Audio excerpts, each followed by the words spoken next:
یو طرف ته کوم وګورو نو پاکستان په टी20 ټیم کې نوی مایند سیټ والا کډاریان ورچول دي او د پاکستان کرکټ ټیم چې کوم سلیکشن کمیټي ده د غیدا دا ور چې دا ډېر ښه هټران دي خو بل طرف ته دا کم کرنټلی چې ټرای نیشن سیریز روان دي په دې کې ټول نه زیات چکی د افغانستان او د یو ای ای لوبډلې کډاریانو واخلي دي چې د پاکستان د کډاریانو نوم پکې نشته زیات چکی واخلو کې او بل طرف ته پاکستان کرکټ بورډ سلیکشن کمیټي او هډ کوچ دا داوا کوي چې دا مونږه نوی مایند سیټ والا کډاریان په دې ټیم کې ورچولي دي او د زیات سټرایک ریټ سره به گیم کوي خو انفارچونیټلی دغه پاکستانی کډاریانو په ټرای نیشن سیریز کې د افغانستان او د یو ای ای کډاریانو زیات چکی نه دی واخلي تاسو له سکرین باندې د لیست کاری دی کې زیات سکسز مونږ وګورو موست سکسز نو هغه پکې محمد وسیم واخلي دي د یو ای ای کپتان یولس چکی هغه واخلي دي ورپسې صدیق الله اتل د افغانستان اوپنر بیټسمن اته چکی واخلي دي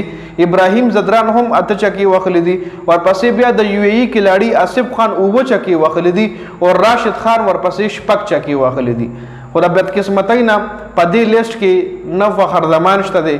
لکه زیات ټاپ 5 چې کوم کلاړیان دي هغه د افغانستان او د یو ای ای دي کته ورپسې فخر زمان نه چې هغه 15 چکی واخلي دي بیا نه پکې د حارث نوم شته دی نه پکې صاحبزاده فرحان شته دی نه پکې داسې د پاکستان بل کلاړي شته چې مونږ وایو چې د زیات سټرایک ریټ سره گیم کوي او د پاکستان هډ کوچ یا د پاکستان سلیکشن کمیټي د په دې وجه ټیم کې ورچوري چې د خاص سټرایک ریټ سره گیم کوي خو هغه نه راشد خان هم زیات چکی واخلي دي د حارث نه د صاحبزاده فرحان نه د سایم ایوب نه د حسن نواز نه زیات چکی راشد خان واخلي دي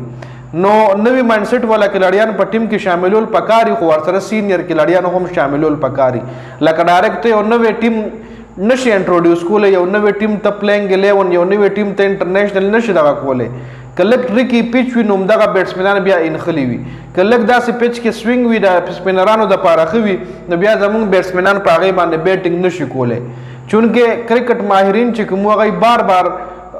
چیف سلیکټر ته او د پاکستان هډ کوچ له بار بار داوي چې ته بابر اعظم د ټیم نه مډ ډراپ کو چې کله ټریکی پیچ وي کله پیچ سخت وي دا بابر اعظم برستا په کار راځي نو دای نه منله کنسسټنټلی د پاکستان بیټینګ مکمل پر ټرای نیشن سیریز کې فیل شوه دی چرته بالینګ فیل کیږي چرته بیټینګ فیل کیږي او داسې آوټسټینډینګ پرفارمنس داسې ریزلټس مخې لنی دی راغلي چې عوام ته خوشاله شي بیا دغه کلاریان خپل سیټیسفاید شي وي نو